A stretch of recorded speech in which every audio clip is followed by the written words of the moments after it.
Gustavo, meu amigo, professor Gustavo, tudo bem? Tá me ouvindo bem? Como é que tá o som, o áudio? O som, o áudio, a imagem, a companhia é muito boa, né? Tá tudo ótimo. Você tá bem, professor Graças a Deus, Gustavo? satisfação estar aqui de novo e de revê-lo. Não, isso é bom porque a gente cria um contato, né? Um contato, uma amizade. Quando você, professor Gustavo, quiser bater um papo sobre um tema novo, alguma coisa, a gente faz uma discussão, bate um papo, viu? Conta comigo sim, tá? Eu Tá gostei certo, muito obrigado. da companhia do professor, é uma pessoa do bem, é o mesmo perfil. A gente ensina e não promete, né? Hoje as pessoas prometem e ensinam um pouco, não é isso? É isso mesmo. Vamos começar. É um bate-papo descontraído também. E professor, obrigado pelo convite que tinha feito, e eu adorei, e também obrigado por ter aceitado o meu convite, tá? Tá certo, eu que agradeço o convite. Vou iniciar aqui. E você tá bem, a família? Graças a Deus, a gente tem aqui duas menininhas pequenininhas, estamos em férias agora, então é aquela correria se desdobrando para sempre dar atenção para todo mundo. Mas é ótimo, tá tudo certo, graças a Deus. O que importa é que todo mundo tá com saúde e a gente tá conseguindo tocar os projetos aqui. É, Com isso é, vocês aí, tudo certo? tudo certo. E é isso, né, Gustavo? É sempre pensar positivo, focar no bem. Eu acho que todo mundo tem problema, e se a gente focar no problema, a gente fica doente, né? Fica doente. Não é verdade? Então a gente tem que focar nas coisas boas, né? Exatamente. Que legal. E parabéns para as meninonas aí. Vamos ver, te convidar para você ir em casa lá comer uma pizza lá, hora que você estiver em São Paulo aqui. Vamos lá. Vou rodar a vinhetinha aqui.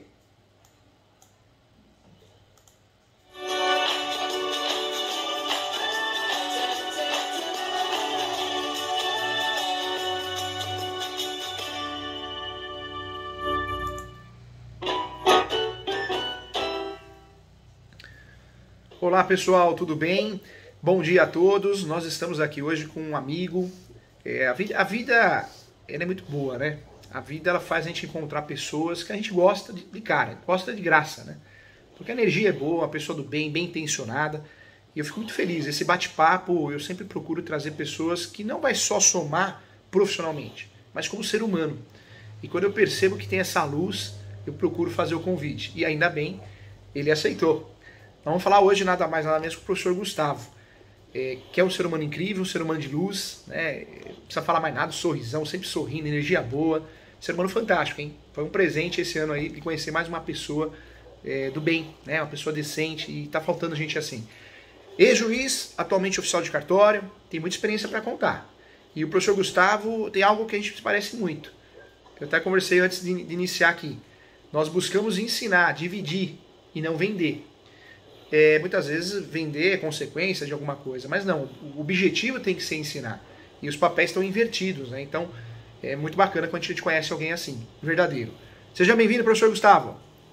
Professor Júlio, eu é que agradeço o convite, né? Eu acho que essa tecnologia atual, e aí acentuada depois desse pós-pandemia aqui, é o que viabiliza esse tipo de encontro inusitado.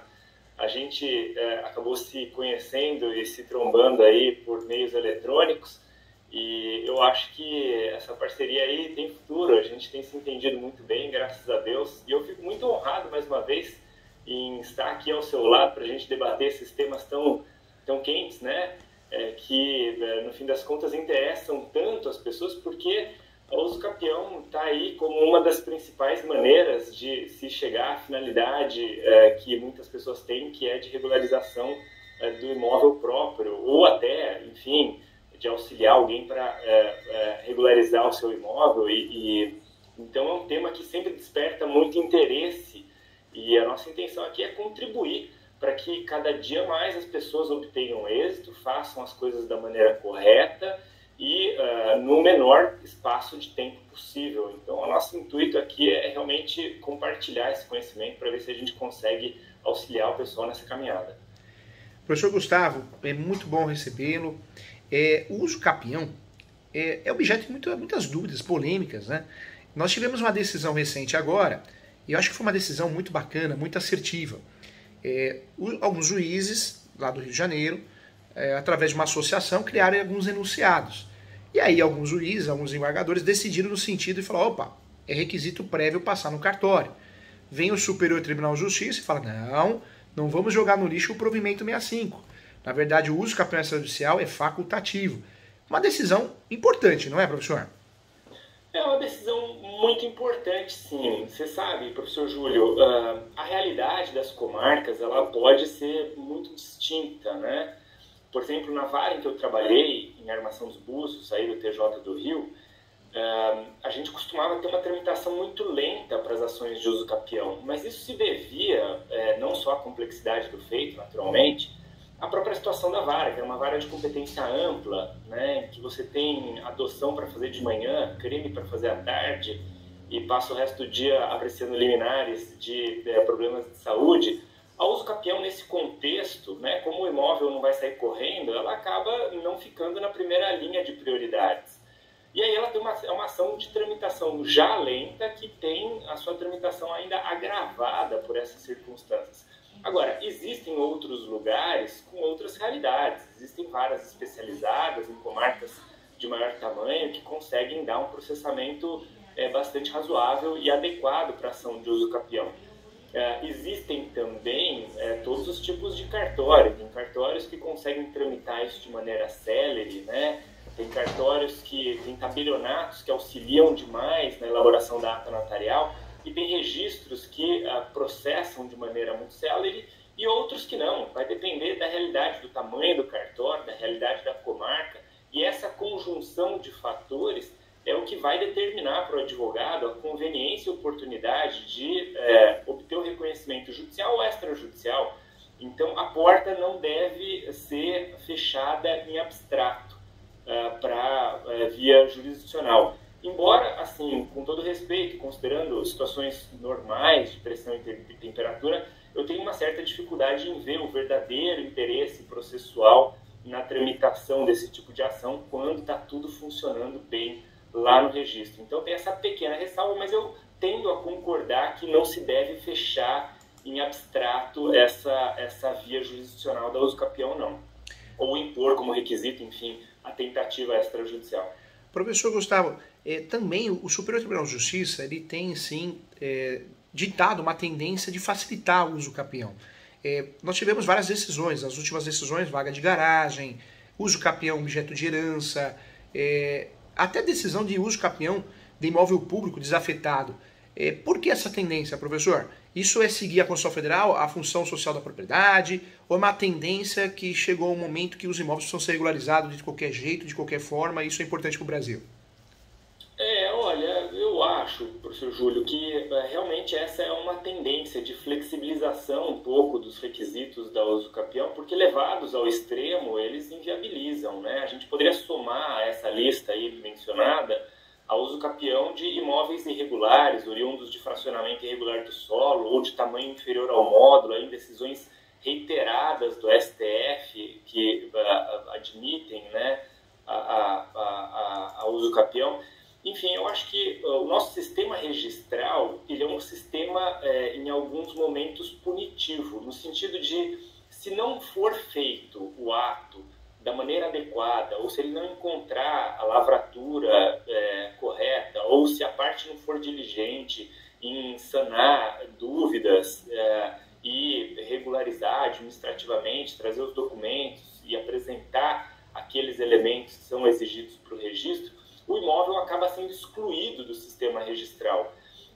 Essa é a sanção, e isso é uma sanção brutal, economicamente, para a economia do Brasil como um todo, mas também, em especial, para as partes que observam ali, na segurança do registro, tanto a concretização do seu direito à moradia, mas também a possibilidade de, eventualmente, gozar das prerrogativas que defere o registro imobiliário, como a possibilidade de oneração, como, enfim, a possibilidade de venda segura. Enfim, isso tudo tem um valor econômico, né? 20%, 30%, 40% do valor do imóvel quando ele está regularizado devidamente no registro. Então, eu acho que essa tendência de abrandamento dos requisitos, eu acho que ela vem em boa medida, porque senão a gente realmente não consegue conduzir o procedimento e chegar a bom termo. Eu acho que a gente está no caminho certo. Desde que se faça com segurança, eu acho que a gente está no caminho certo, sim.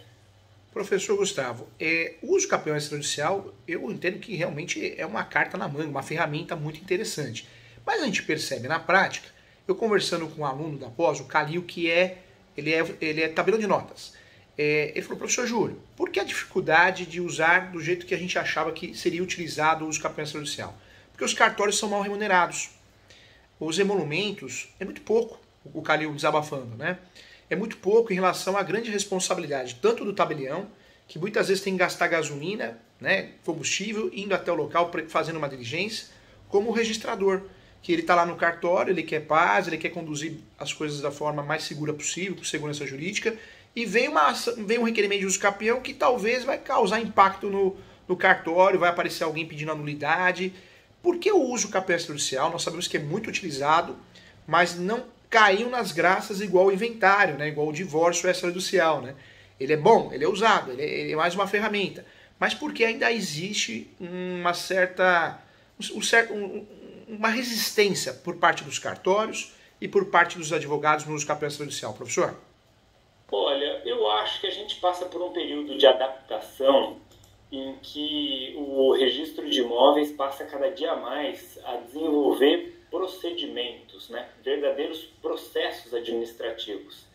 Realidade com a qual nem os registradores, nem os tabeliães, nem os advogados estão ainda devidamente habituados. Eu que venho com a boca torta do cachimbo do judiciário, eu não tenho problema com isso, porque a gente autua o requerimento e faz o processamento, e eu tenho ali uma postura muito semelhante com a postura que eu tinha na época em que era magistrado. Mas dentro do registro de imóveis eu observo que o pessoal só autua e só processa, né, o requerimento quando ele já está completo. É muito comum você dar entrada inúmeras vezes num requerimento, num cartório, sempre fechado esse procedimento com notas devolutivas de exigências, até que o procedimento esteja correto. Acontece muito isso, por exemplo, com a retificação administrativa.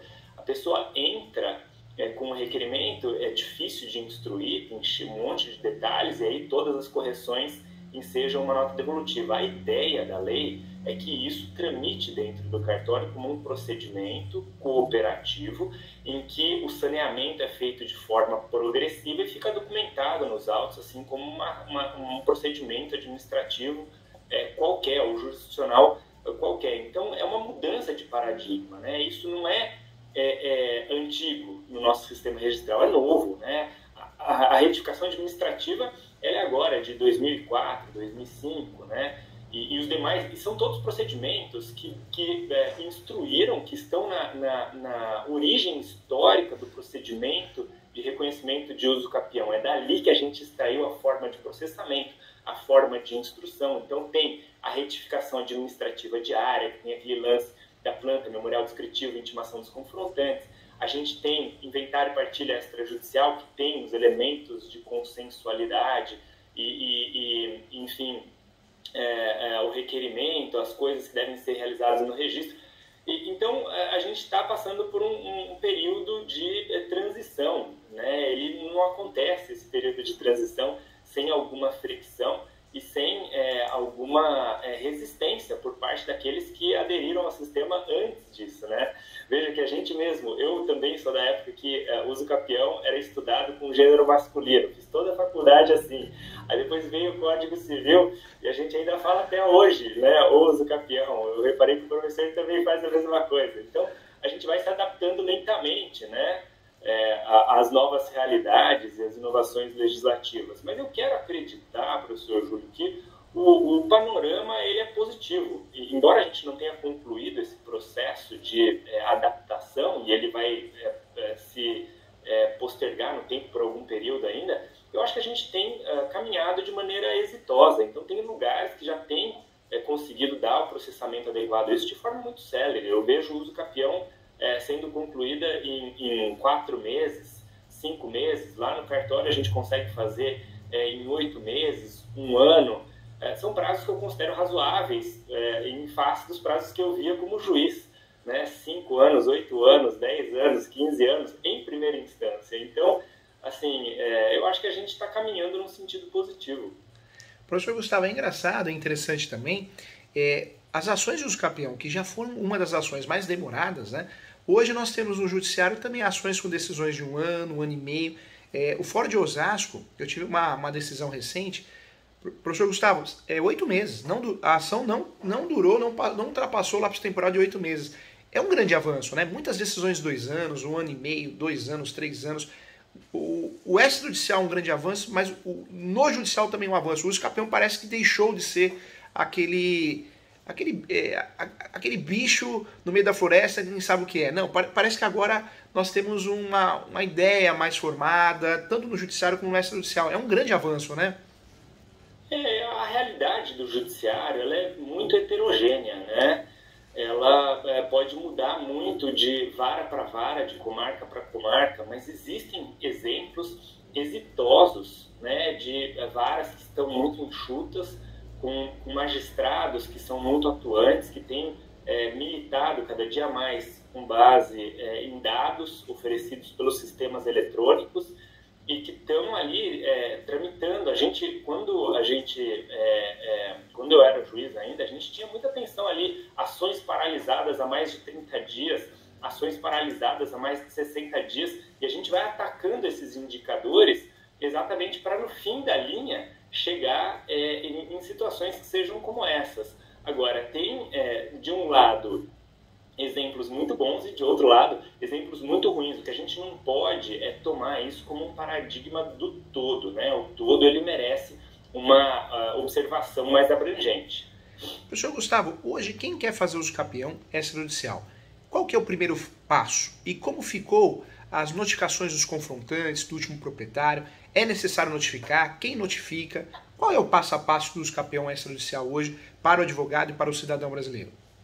Olha, a recomendação fundamental que eu acho que merece aqui, tanto para quem vai formular o pedido extrajudicialmente, como para quem vai formular o pedido judicialmente, é dar uma olhada na normativa do CNJ, no provimento aqui que regulamenta o uso capião, que é o provimento 65 de 17, lá com as adaptações.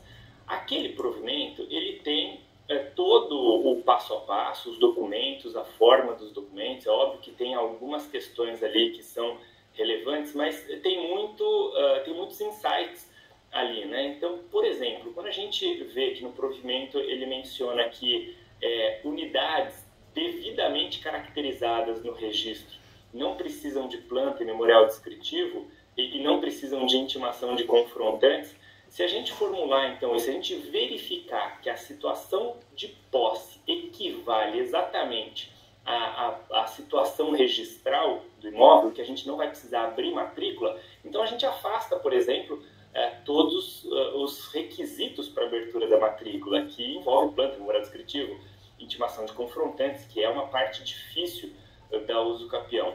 Então, o primeiro passo, com toda certeza, é dominar o provimento 65 de 17. E depois disso, eu acho que a gente tem que ter em mente que aquilo ali forma um verdadeiro procedimento administrativo, em paralelo com aquilo que existe no judiciário. Então, a gente tem que ter uma petição inicial, é um requerimento com petição inicial que deve seguir os requisitos da petição inicial do processo judicial, tem que ter um valor da causa, né, o valor do imóvel que vai ser necessário para, enfim, aferir os emolumentos registrais.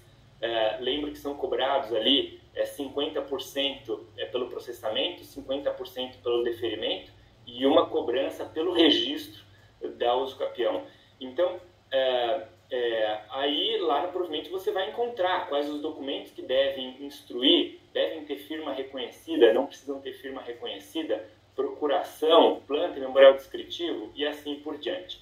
A questão da intimação de confrontantes, ela é extremamente interessante, porque assim, esse requisito da intimação dos confrontantes, ele tem como origem histórica o procedimento de retificação administrativa diária, de retificação na descrição do imóvel, que sempre, tradicionalmente, demandou a intimação tanto dos titulares de direitos reais quanto de possuidores.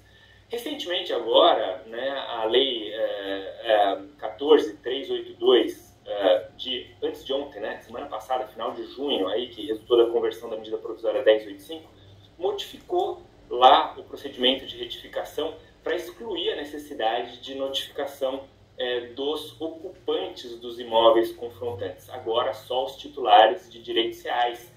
E não todos os direitos reais, porque outros direitos reais, como hipoteca, por exemplo, foram excluídos. Então a gente caminha também nesse ponto aí para uma simplificação. E tudo que acontece lá na retificação administrativa vai desaguar aqui na usucapião. Isso aconteceu, por exemplo, com as impugnações injustificadas, né? Então, veja que paralelo interessante, professor Júlio. Lá no processo judicial, né, a gente tem a petição inicial instruída pelo princípio da substanciação, ou seja, a pessoa deve formular o seu pedido, mas deve fundamentar o seu pedido, deve dizer a causa de pedir, explicitar e apresentar os documentos. A esse ônus da substanciação corresponde o ônus da impugnação especificada, ou seja, o que o réu no processo judicial não impugnar especificamente, você vai reputar como verdadeiro. Quando a gente traz isso para o procedimento extrajudicial, a gente tem que, lá no procedimento de retificação administrativa, né, a inicial que é notificada, que é levada à ciência dos confrontantes, pode ser impugnada. E essa impugnação, dizia lá no procedimento da retificação, tinha que ser uma impugnação fundamentada ou fundada. Por quê? Porque é o equivalente extrajudicial do procedimento judicial.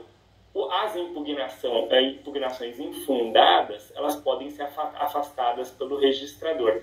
A mesma coisa veio desaguar depois no procedimento da usucapião. Então, você intima os confrontantes podem impugnar, mas a impugnação que impede o avanço da usucapião não é uma impugnação qualquer do tipo, olha, eu sou São Paulino, meu vizinho é corintiano, e aí a gente não gosta dele e eu não quero que ele obtenha êxito, né? Isso aí não tem nada a ver com o usucapião. A impugnação fundada ali é alguma coisa que diga respeito ao traçado da linha, à área do terreno, à sobreposição de área, ou até, eventualmente, elementos relacionados à posse, etc. Enfim, tem que ser algo que justifique. Aí, nesse caso, o registrador vai ficar paralisado, não vai ficar impedido de dar prosseguimento, vai ter que submeter a questão ao seu juiz corregedor permanente.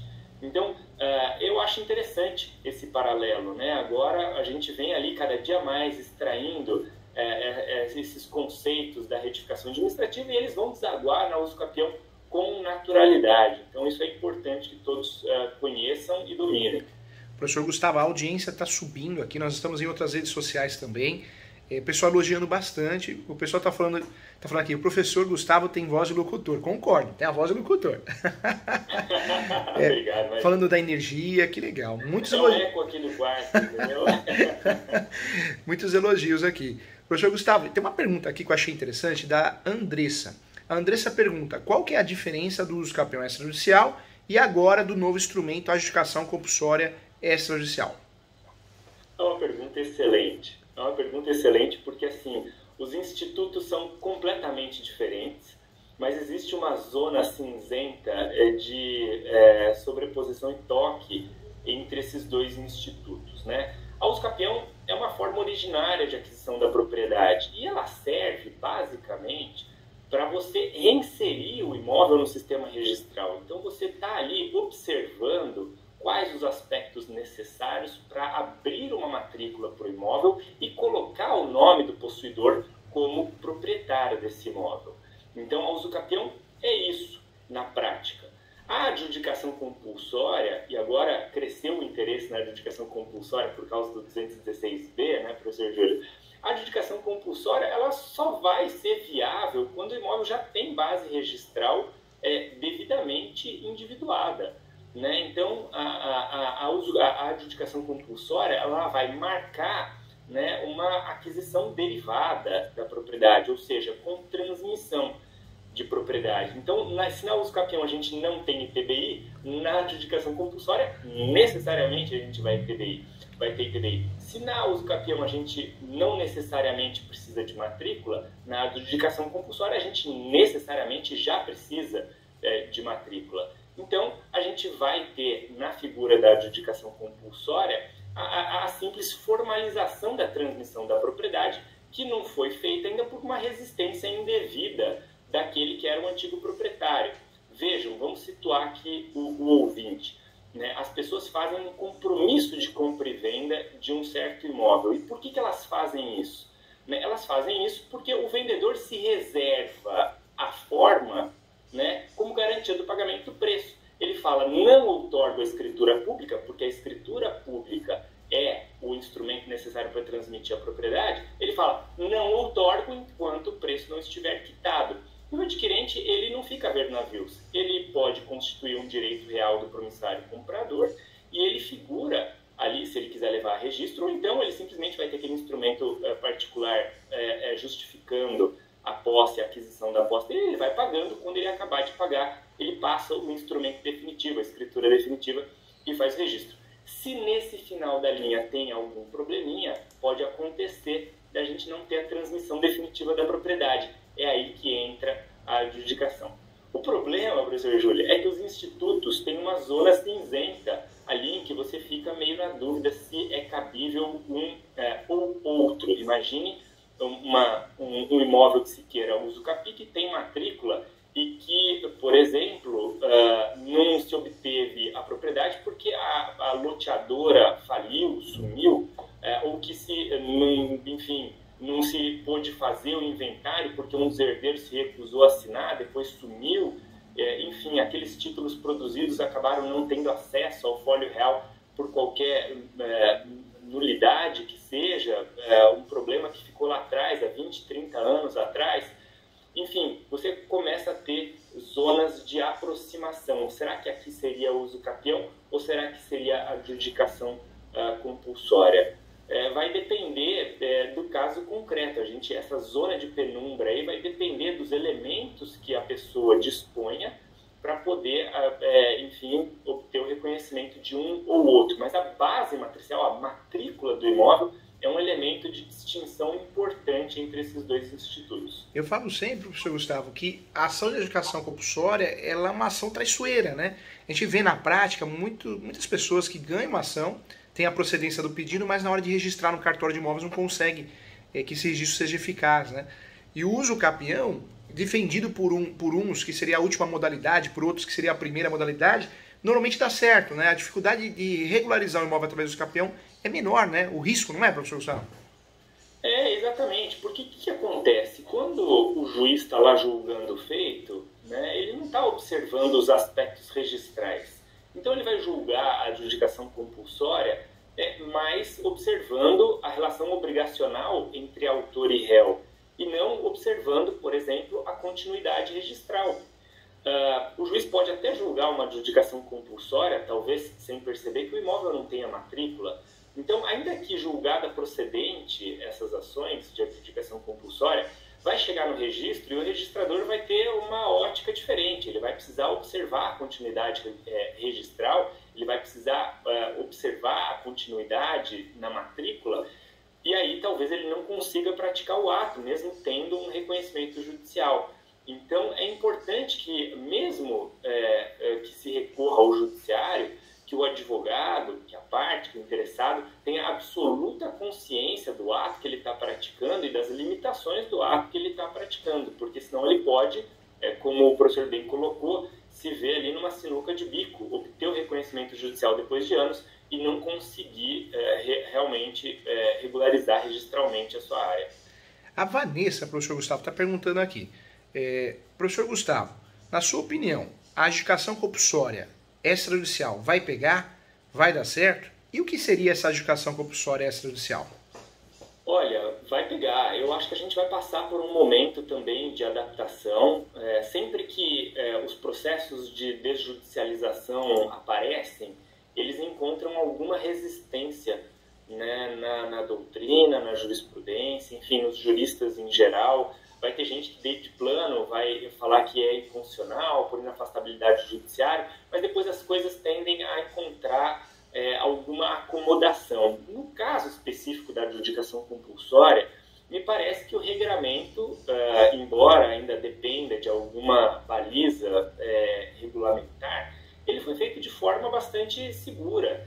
Então a gente tem ali mais um instrumento à disposição das partes para poder regularizar a transmissão da propriedade. Muitas ações de uso capião hoje, o que eu posso dizer, muitas ações judiciais ou pedidos extrajudiciais de reconhecimento de uso capião, hoje tem como fundamento exatamente o problema da não formalização do instrumento definitivo. Esses pedidos de reconhecimento de uso capião, desde logo, poderiam ser melhor atendidos através da adjudicação compulsória. Então, na minha opinião, é um instrumento que vai demandar algum processo de adaptação, mas que tende a pegar sim, porque eu acho que foi muito bem concebido pelo legislador. A Lia, ela fala que é advogada e ela tentou fazer o uso capião extrajudicial, ela tentou protocolar no cartório de imóveis. O cartório falou que teria que ir primeiro no tabelião. Indo no tabelião, o tabelião falou que ela teria que ir primeiro no cartório. E ela pergunta, professor Gustavo, me salva. Ela tá falando... Pois é, né? Isso é uma coisa horrível, né? Você vai num órgão, ele remete a outro, o outro remete no um, né? Eu acho, Lia, que para dar uma solução para o seu caso, a gente precisa entender o que está acontecendo. Porque o procedimento de uso capião, ele é bifásico, vamos colocar assim. Tem dois agentes estatais imparciais que atuam em cooperação para que se chegue a bom termo. Tudo tem início com a lavratura da ata notarial, que vai verificar a posse e os seus predicativos. Acontece que o tabelião, para lavrar a ata notarial, ele precisa de algumas informações, entre elas a própria situação jurídica do imóvel. Então o tabelião vai provavelmente querer saber se o imóvel que se está querendo usucapi já tem uma definição precisa no registro imobiliário ou não. Né? Essa posse que está sendo exercida, ela se sobrepõe de forma perfeita ou imperfeita, ou abrange vários imóveis. Então, nesse sentido, talvez o tabelião esteja demandando alguma informação atualmente presente no registro. Obtida essa informação atualmente presente no registro, o tabelião ele é responsável pela lavratura da ata. E aí a ata notarial de posse, né, ela é uma ata que visa verificar aspectos fáticos. Então, em princípio, o tabelião ele precisa comparecer ao local dos fatos. Isso não está determinado, expresso, mandado no provimento 65, mas é de bom tom, porque a posse é uma situação fática, a gente não depreende ela de maneira adequada, exclusivamente através de documentos. Então, é altamente recomendado que o tabelião compareça ao local dos fatos e verifique, né, se aquilo que ele observa com os sentidos dele corresponde àquilo que se está colocando na planta e no memorial descritivo e qual é a sobreposição ou qual a interface que isso teria com a situação atualmente verificada no registro. Com base nisso, ele consegue lavrar a ata notarial. Em poder da ata notarial, aí sim vai se formular um requerimento no registro de imóveis.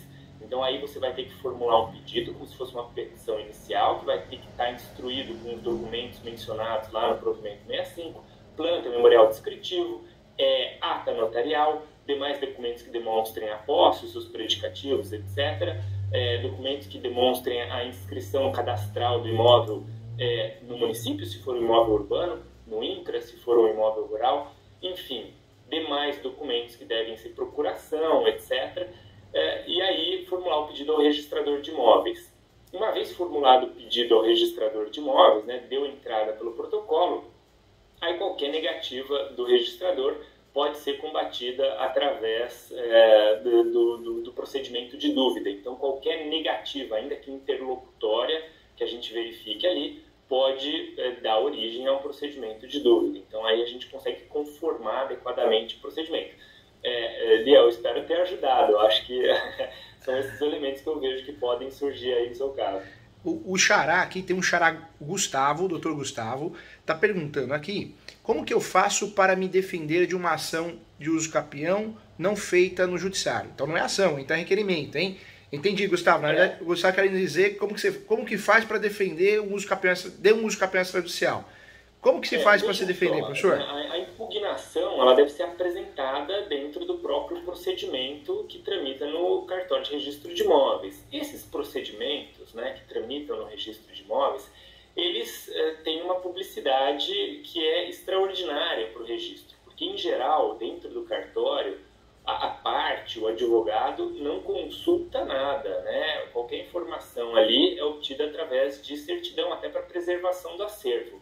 Isso é diferente nesses procedimentos, seja o procedimento de uso capião, procedimento de registro de loteamento, de incorporação imobiliária, são documentos que têm ampla possibilidade de verificação pela parte interessada. Então, quando alguém é notificado da existência de um procedimento de uso capião, ele pode desde logo verificar qual o registro de imóveis em que o feito tramita e ir lá e verificar quais elementos constam nesses autos.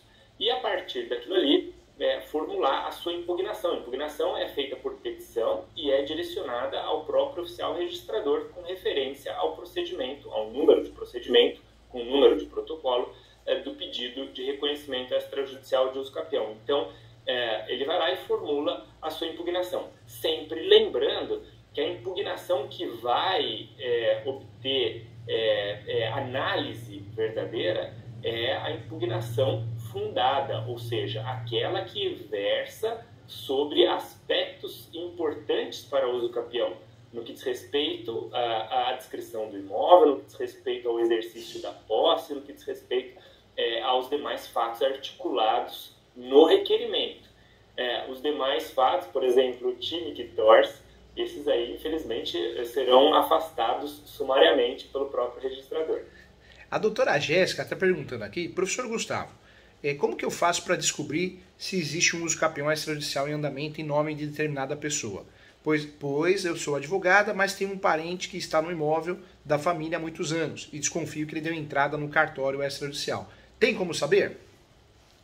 Olha, uma boa pergunta essa daí, né? No registro de imóveis, a gente tem diversos livros, né? Tem o livro 1, protocolo, o livro 2, que é o registro geral, o livro 3, que é o registro auxiliar, o livro 4, que é o indicador pessoal, real, e o livro 5, que é o indicador real. Esses livros 4 e 5, eles são auxiliares na formulação daquilo que a gente chama de contraditório dentro do cartório. Então, o título entra no cartório pelo protocolo e, desde logo, a gente faz uma anotação ali nos demais livros para dizer que existe título em tramitação no cartório, porque pode ser formulado um requerimento contraditório.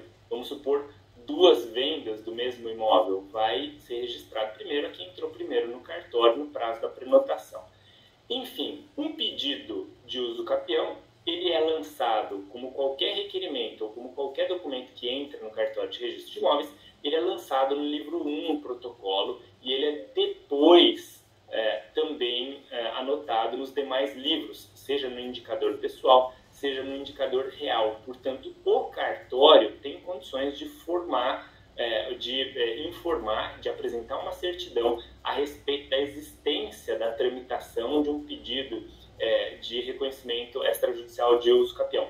Se o imóvel tiver uma matrícula própria, por exemplo, já bem delineada, então aí fica muito fácil. A gente vai lá e pede uma certidão pelo indicador real, o que tem ali a respeito daquele imóvel tramitando no cartório. Se não, pelo indicador pessoal. As pessoas que direto ou indiretamente figurem nos títulos, elas são lançadas lá no indicador pessoal. Por fim, o controle é feito no protocolo. Então, a gente consegue informar. Indo lá, encostando o umbigo no balcão lá no cartório, você consegue até uma informação, de repente, verbal. Essa informação verbal, ela também demanda pagamento no cartório, mas é uma taxa pequenininha, e você vai lá e formula o requerimento, o funcionário entra no sistema e fornece a informação. Olha, tem aqui o procedimento, e se você quiser consultar, tirar cópia, em geral, o registrador não pode se opor a isso. Eu sei que eles não gostam, mas eles não podem, não deveriam se opor a isso, tá certo? No mais, você vai ser notificado. Se você tem interesse ali, se você figura como proprietária ou está na linha ali como confrontante, enfim, você vai ter que ficar sabendo desse requerimento, e se não ficar sabendo, o procedimento é nulo. Então aí você pode adotar as medidas adequadas depois se entender cabíveis. Professor Gustavo, muitos elogios, muita gente, a audiência está altíssima aqui nas redes sociais.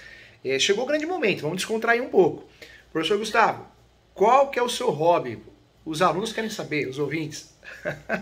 Eu estou atualmente me preparando para um triatlon, sabia? Legal. Então, tenho pedalado bastante. Hoje eu acordei às 5 horas da manhã, fui pedalar já, saí pedalando aqui. Eu moro atualmente na cidade de Campinas. Campinas é uma cidade muito bonita, mas que tem um entorno também muito bonito.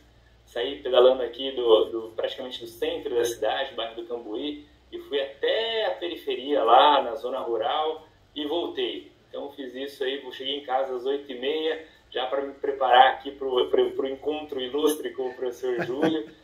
Tenho tentado, assim, eu acho que a pandemia, professor Júlio, despertou alguns alertas, eu acho, para todo mundo, né? No meu caso aqui, despertou alerta para tentar realmente viver uma vida mais saudável, mais ativa, né? E eu tentei, assim, de forma bastante disciplinada, inserir um pouco de atividade física na minha rotina. Então, hoje foi o dia do pedal, adoro pedalar. Tem uma pergunta que eu faço para todos os convidados, professor, que eu acho que é uma pergunta que muitas pessoas querem escutar, querem entender, e até para a gente ajudar, né, qualidade de vida. Qual que é o segredo para ser feliz hoje, professor? Olha, o segredo para ser feliz hoje, na minha opinião, é você identificar o seu propósito. O que você quer na vida? Né? Ou quais são os seus verdadeiros gostos, entendeu? Não acho que é possível obter realização e, através da realização, obter a felicidade se você não passar por um processo de autoconhecimento, de autoanálise, em que você possa dizer, bom, o que realmente é importante para mim?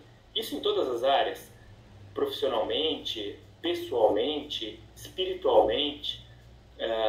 Não podemos abandonar as áreas. A nossa vida ela é complexa. A gente não pode deixar que uma dessas áreas se sobreponha às demais de maneira exagerada. Vamos supor, uma pessoa que ama demais o trabalho, ela às vezes acaba sacrificando a sua vida pessoal e afetiva, ou então espiritual também. A pessoa que ama demais uma religião, às vezes acaba sacrificando a sua vida profissional. A pessoa que apenas vive de afeto, ela às vezes acaba não desenvolvendo nada na esfera profissional e pessoal. Então, conhecer essas áreas da sua vida, sua área afetiva, sua área espiritual, sua área profissional, identificar aquilo que você gosta ou que te traz alguma satisfação ou aquilo que é importante para você dentro de cada uma dessas áreas e perseguir esses objetivos é fundamental. E isso vai vir com realização e, naturalmente, com muita felicidade. Para quem gostar desse tema, tem um livro que eu li no final do ano passado, mas que entrou para a lista dos melhores livros que eu já li, que é Os 7 Hábitos das Pessoas Altamente Eficazes. É um livro conhecido, agora o autor é um gringo, não me recordo o nome dele, mas jogando no Google aí todo mundo encontra. Ele vai abordar esses aspectos, né? E que ele não é um livro escrito para tratar de felicidade, mas ele necessariamente vai chegar lá, porque ao obter a satisfação nessas mais diversas áreas, o equilíbrio dessas mais diversas áreas, você certamente vai obter a sua realização e com ela a sua felicidade. Professor Gustavo, muitos elogios. O pessoal, olha, vários elogios, palminhas nas redes sociais, que legal. O povo quer saber as redes sociais do professor. Fica à vontade, professor. Ah, legal. Olha, quem quiser me acompanhar lá, eu tô no @Gustavo Fávaro Arruda, lá no Instagram. Eu tenho produzido bastante conteúdo lá.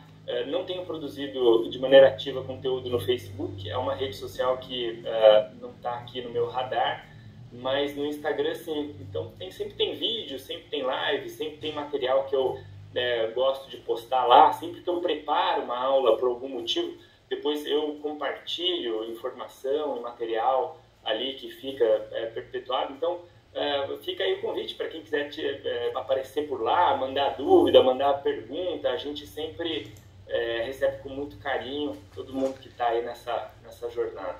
Professor, para concluir, é algo que curiosidade minha.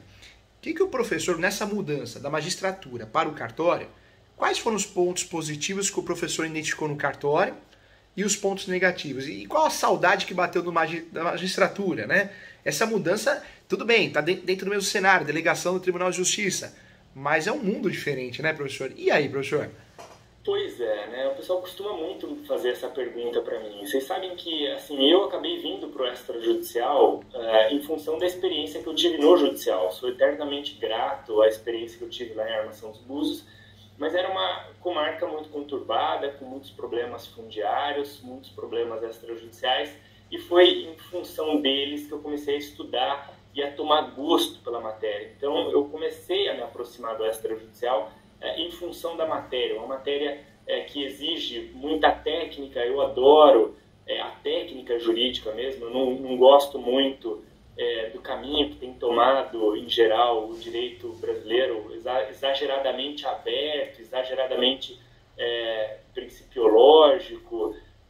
Eu gosto de uma coisa um pouquinho mais técnica, e isso no extrajudicial é muito presente, muito presente. Quando eu fiz a mudança, a primeira coisa que eu senti de diferença entre a magistratura e o cartório foi que o ambiente no cartório é um pouco mais leve, porque a gente no cartório trabalha com consenso, a gente não trabalha com briga. Lá no judiciário, você nunca vai contentar as duas partes do processo. É capaz de você descontentar as duas, mas contentar as duas jamais, porque sempre vai ter um vencedor e um perdedor, né? E mesmo o vencedor, talvez ele não fique satisfeito, porque o negócio não veio no tempo adequado, não veio do tamanho desejado, então é capaz de você ali ofender a dois ao mesmo tempo.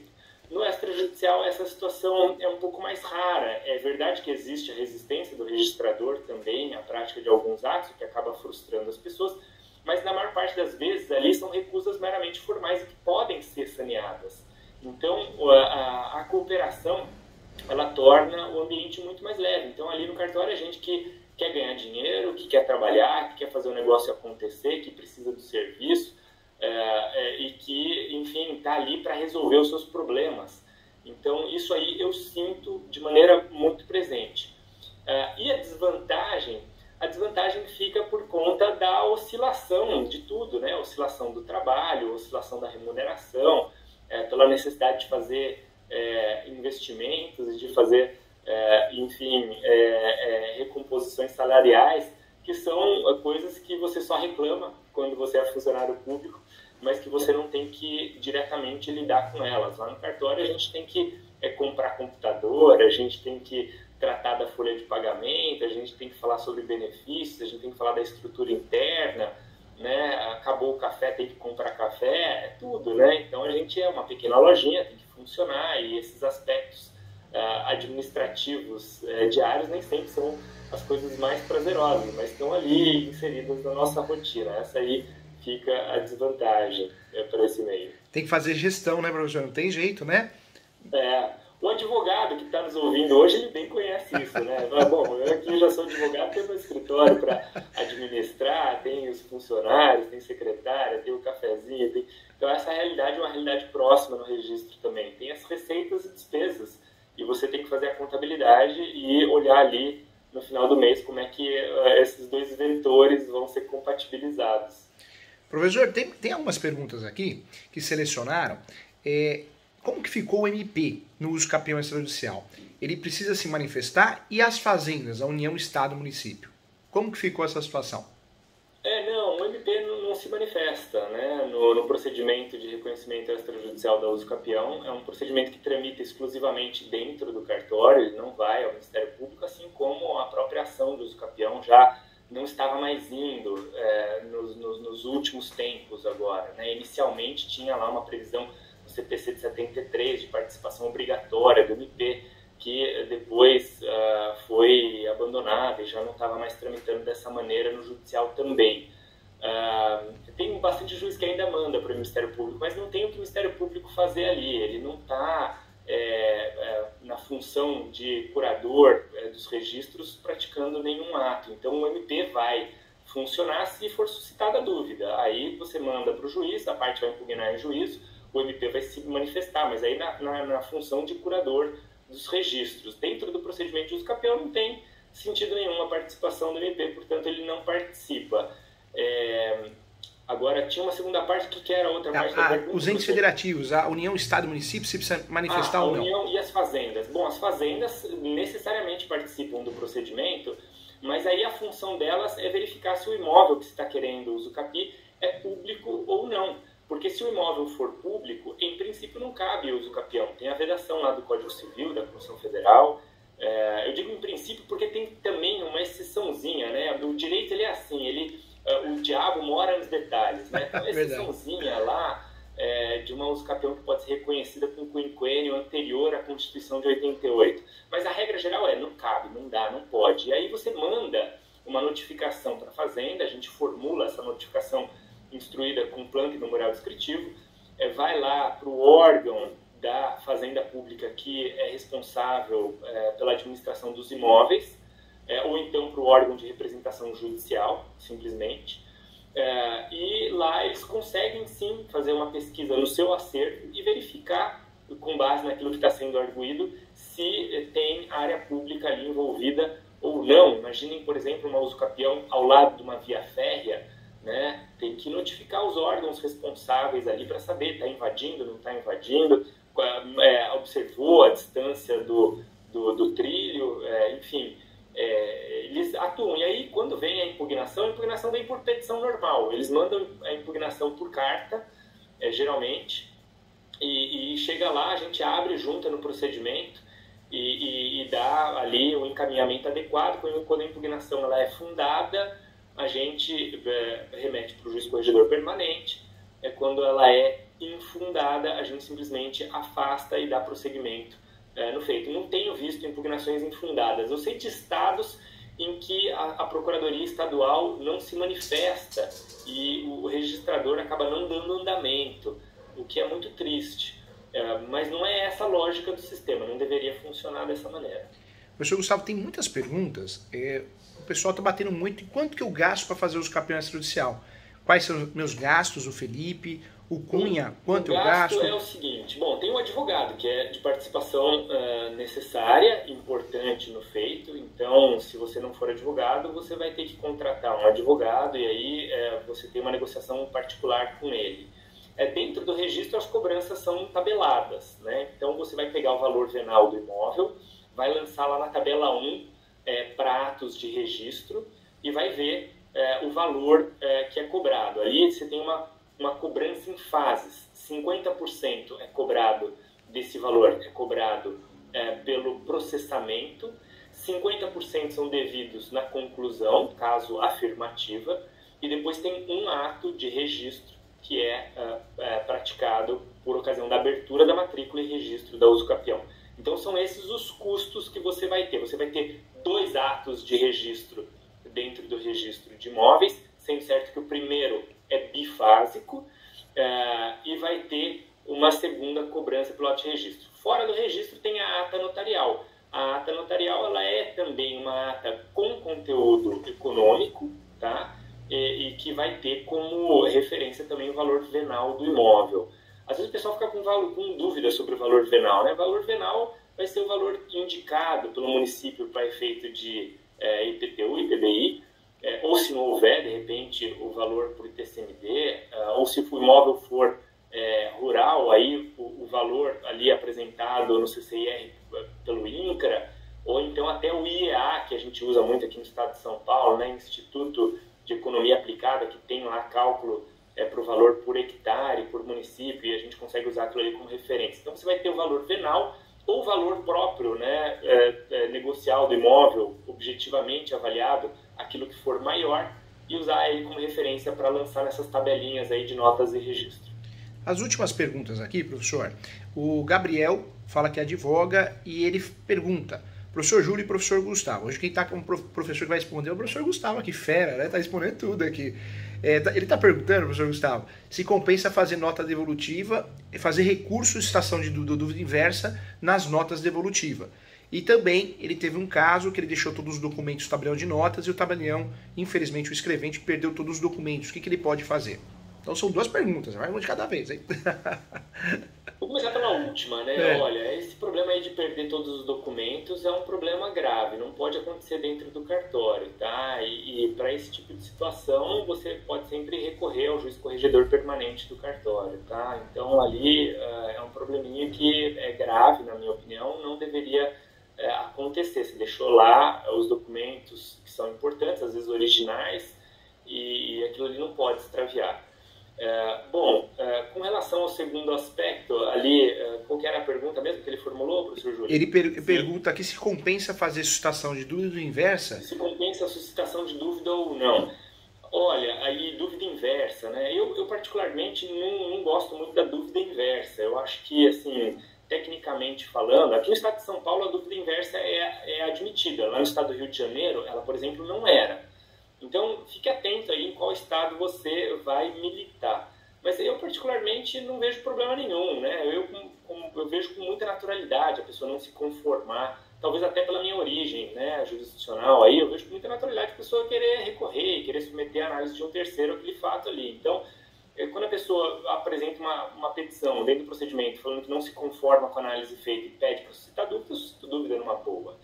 Né? E assim até onde é do meu conhecimento, na maior parte dos cartórios. Agora, se o cartório tem muita resistência em suscitar a dúvida a requerimento da parte, aí resta a parte, efetivamente, a dúvida inversa. Ou seja, a dúvida inversa nada mais é, porque a dúvida de quem que é? A dúvida é do registrador, né? A dúvida é o registrador falando, olha, eu tenho dúvida em praticar esse ato, acredito que eu não posso. E aí o juiz vai dizer, né, dúvida procedente quer dizer que o ato não deve ser praticado. A dúvida inversa é o pedido formulado diretamente pelo interessado. A pessoa vai lá e fala para o juiz, olha, o registrador formulou exigências descabidas. E aí o procedimento acaba se invertendo em juiz. O juiz manda notificar o registrador para poder dizer a respeito do assunto. Isso aí vai ter um impacto que não é bacana no protocolo, na tramitação do feito. Se o protocolo tem lá um prazo, né? Antigamente era de 30 dias, agora mudou para 20 dias úteis. Né? Se você suscita dúvida nesse prazo, aí o protocolo continua válido. Se você vai lá suscitar dúvida inversa diretamente em juízo, talvez você perca o prazo e a prenotação caia. Então, por isso que eu não gosto muito da dúvida inversa. Eu prefiro a suscitação normal de dúvida, para preservar o direito da parte que é o direito de prioridade ali demonstrado no protocolo. E aí suscita dúvida. Eu não vejo problema nenhum, quantas vezes quiser. Eu acho que assim, desde que você tenha argumentos jurídicos razoáveis e bons, não vejo problema nenhum. O que eu vejo como problema é o ius experiendi, né? Eu acho que a gente tem que conhecer as normas, tem que conhecer a técnica registral e a gente tem que impugnar com precisão, objetividade, aquilo que deve ser decidido pelo juiz e não simplesmente deduzir manifestações infundadas no juízo. Isso só vai atrasar o procedimento. O doutor Brasil, ele está perguntando aqui, professor Gustavo, é melhor a suscitação de dúvida? Não, suscitação de dúvida foi outra pergunta que ele fez. É melhor usar a REURB, regularização fundiária, ou utilizar o uso capião extrajudicial? São institutos diferentes, hein? Uma pessoa que só vai explicar. São coisas distintas também, né? REURB, uso capião, adjudicação, né? São institutos completamente distintos, né? A regularização fundiária, urbana ou rural, ela é um procedimento que necessariamente vai ter a participação da administração pública. Então, assim, para entender o registro de imóveis, a gente precisa ter sempre uma visão tridimensional. Então, se você pega, por exemplo, uma zona degradada, uma zona favelizada, se você observa ela pelo seu plano horizontal aqui, você não vai enxergar nada além de construções feias. Agora, se você olhar aquilo ali por cima, você vai conseguir colocar numa planta e delimitar adequadamente exatamente uma zona em que é ocupada por construções irregulares. E essa zona aí, basicamente, a regularização fundiária, ela vai determinar a abertura de uma matrícula para essa gleba toda que está ocupada, e depois vai ser feito o fracionamento dessa gleba aí, muitas vezes afastando regras que seriam aplicáveis ao caso de fracionamento comum do solo, que é da 6766, como o tamanho mínimo do lote e assim por diante. Então você vai necessariamente ter que ter uma participação da administração pública para fazer isso, porque é a administração pública que vai poder dizer a respeito daquilo que é necessário, seja em termos de urbanização efetiva da área, porque vai demandar investimento público, vai ter que abrir rua, vai ter que levar água, luz, etc., seja no que se refere aos demais aspectos que a administração tem que verificar, né? Então, uma vez se couber, às vezes tem casos em que só é possível a regularização fundiária urbana. Por quê? Porque não atende às regras de parcelamento do solo. Então, você tem que afastar essas regras num procedimento específico que tramita lá na administração. E isso quando a gente tem uma observação assim, coletiva do fenômeno, né? A regularização fundiária urbana ela não foi pensada para você usar para um imóvel individual específico. Não que não possa, né? Não que não possa, mas na verdade não é essa a intenção, porque a gente tem que ter ali núcleos urbanos consolidados. Esse é o conceito previsto na Lei de Regularização Fundiária, né? Então pode abranger um único imóvel, mas pode abranger mais de um imóvel, enfim. A gente vai ter que ter a sobreposição ali da situação fática com a situação registral. Na situação registral a gente pode ter um único imóvel. Enfim, a uso capião já é um negócio mais pensado para ser feito individualmente, né? Então a uso capião ela vai determinar a abertura de matrícula para um imóvel, qualquer que seja a situação do seu entorno, né? Então não importa se ali está inserido num parcelamento irregular, se está inserido em outra situação, no condomínio edilício, enfim. Ali você vai pensar individualmente a solução do problema e não coletivamente. Eu acho que essa é a grande diferença. E a última pergunta aqui, professor Gustavo, o Gabriel pergunta, o que é mais fácil e qual é a orientação que eu devo passar ao cliente? Ele digitou aqui, mas que duplicou. Ele pergunta aqui, facilitando a pergunta, quando que eu uso retificação de registro público e quando eu uso capião extrajudicial? São institutos parecidos ou não? E quando eu uso um ou outro? Não, são parecidos, né? A uso capião ela vai se aproveitar da disciplina da retificação, né? Mas ela não se confunde, né? A retificação ela existe quando a informação apresentada pelo registro ela é uma informação incorreta ou imprecisa. Então, vamos pegar como exemplo um ato registral antigo de uma fazenda, que falava lá uma data de terras com 100 braças mais ou menos, que delimita de um lado com o valão e do outro lado com a árvore e tal. Esse é um imóvel que pode existir faticamente, mas que ele é absolutamente inviável de se localizar, ele não segue as regras de especialidade objetiva. A gente, sendo possível individuar o imóvel, a gente pode retificar esse registro para dar uma descrição adequada, se for um imóvel rural ainda, uma descrição georreferenciada para esse imóvel, com coordenadas localizadas e com precisão posicional determinada pelo INCRA, e assim por diante. Então a gente vai lá produzir uma nova descrição para um imóvel que já tem origem registral. Essa é a lógica da retificação diária, da retificação da descrição do imóvel. A uso capião não. A uso capião ela não vai tomar como referência a existência de um ato registral anterior. Pode ser que o ato registral anterior exista, mas pode ser que ele não exista. Não é pressuposto da uso capião.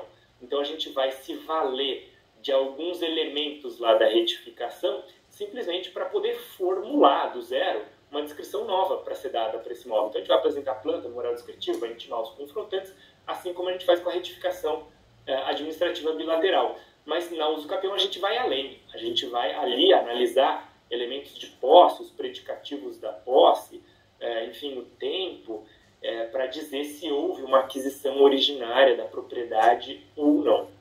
Tá certo? Então são institutos distintos que têm ali alguma colaboração, mas não se confundem. Professor Gustavo, que aula, né? Isso aqui não é um bate-papo, é uma aula, é um curso. Que curso, que aula, que ser humano incrível, hein? E quando tem conteúdo tem, né, professor? Não dá pra fingir, né? Não dá. Que conteúdo, hein, professor? A gente se esforçou muito, professor Júlio, nessa caminhada aí dos concursos públicos, teve muito sacrifício individual. Mas, assim, é uma satisfação enorme também dividir um pouco, sabe? Porque eu sinto uma grande angústia, principalmente das pessoas que estão se formando agora, já estão vendo um mercado, assim, exageradamente saturado. Eu observo na área imobiliária ali uma área muito carente de bons profissionais, né? É uma área que ainda precisa de gente que entenda o que está fazendo e com possibilidades financeiras muito promissoras. Então, é uma satisfação enorme poder dividir um pouco, já que nesse momento eu estou ali estabilizado na posição que eu ocupo, eu dividi um pouco com vocês, com os alunos aí, com quem estiver mais interessado, com os advogados, com quem estiver interessado em exercer uma profissão com efetividade, com objetividade, né, e chegar e alcançar os objetivos lá. Professor, a audiência foi incrível aqui nas redes sociais. No YouTube tem 33 pessoas nos assistindo. Contando todas as redes sociais, acho que bateu quase 160 pessoas. O canal tem 138 mil pessoas. Então, professor, pode ter certeza que o professor conseguiu transmitir a mensagem, a informação para muita gente. E muita gente assiste depois, né? Não no ao vivo. Então, muito legal, professor, muito legal. Só tenho que agradecer. Hoje o professor falou, é verdade, regularização de imóveis, faltam bons profissionais. Tem muito curso, né, professor, que surgiu, curso disso, curso daquilo, só que curso fraco, né, raso, né? Fazer curso até de churrasco, né? Se quiser entrar lá no Instagram e aprender a acender uma churrasqueira, também vai ter gente te ensinando lá. Eu acho que isso, no fim das contas, é bom, sabe? Meu cabeleireiro, ele faz curso e vende curso online, tá dando mais dinheiro do que o salão dele. Mas, enfim, eu acho que isso é bom e ruim, né? Eu acho que toda difusão de conhecimento é boa, mas, assim, no mundo jurídico também é preciso ter um pouquinho de atenção, porque a gente está lidando ali com o patrimônio, né? Com a liberdade das pessoas.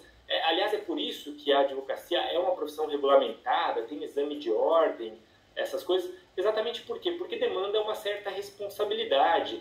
E eu acho que assim, o que é importante aos ouvintes estarem atentos é sempre procurar profissionais gabaritados, né, adequadamente gabaritados para difundirem conhecimento, porque tem muita gente aí que fica só prometendo que você vai enriquecer, que você vai fazer tanto de dinheiro e está, na verdade, de olho no seu bolso, querendo vender para você o curso. Então, acho que vale a pena ficar um pouco atento com relação a isso, ver o currículo aí e procurar pessoas como o professor Júlio, claro, que são altamente gabaritados, né? Escritor de vários livros, coordenador de vários cursos. Então, são pessoas assim que têm conhecimento para mostrar para a gente aí que deve ser naturalmente seguido. E professor Gustavo, vou aproveitar que está todo mundo nos